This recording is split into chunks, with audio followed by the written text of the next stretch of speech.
एकदा आपलं खूप खूप स्वागत आहे आपल्या सर्वांच्या महा-डी-बी-टी स्कॉलरशिप ऑफिशियल या चॅनलवरती. आणि आज आपण पाहणार आहोत CUET ॲडमिट कार्ड आपल्याला कसं मिळवायचं. ही NTA मार्फत घेतली जाणारी एक्झाम आहे.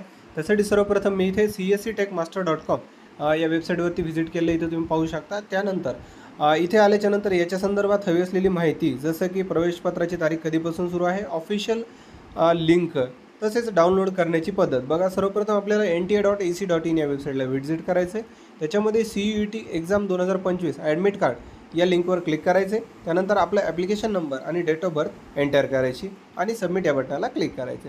हे केल्याच्या नंतर आपलं हॉल तिकीट आपल्याला स्क्रीनवर दिसणार आहे, ते डाउनलोड करायचे आणि प्रिंट घ्यायची. आता पहा, परीक्षेला जाण्याच्या पूर्वी आपल्याला आपलं ओळखपत्र ID प्रूफ बरोबर ठेवायचं, ज्याच्यामध्ये आधार कार्ड आणि पॅन कार्ड असणार आहे. आणि ते डाउनलोड करण्यासाठी त्यांना दिलेली लिंक जी आहे, आपण त्या लिंकला क्लिक करूयात. इथे क्लिक केल्याच्या नंतर पहा, तुम्ही इथे रिडायरेक्ट ऑफिशियल वेबसाईटवरती होता. याच्यामध्ये आपल्याला हा ॲप्लिकेशन नंबर आणि डेट ऑफ बर्थ टाकून त्याचबरोबर हा कॅप्चा टाकायचा आणि सबमिट करायचे. अशा पद्धतीने आपल्याला हे हॉल तिकीट डाउनलोड करायचं होतं. याची पूर्ण लिंक तुम्हाला डिस्क्रिप्शनमध्ये दिलेली आहे. हा व्हिडिओ आवडला असल्यास लाईक करा, जास्तीत जास्त गरजू व्यक्तीपर्यंत शेअर करा आणि अद्याप चॅनलवर नवीन असाल तर चॅनलला सबस्क्राईब करा. तुमचा मौल्यवान वेळ दिल्याबद्दल धन्यवाद मित्रांनो. भेटूयात नवीन एका व्हिडिओ.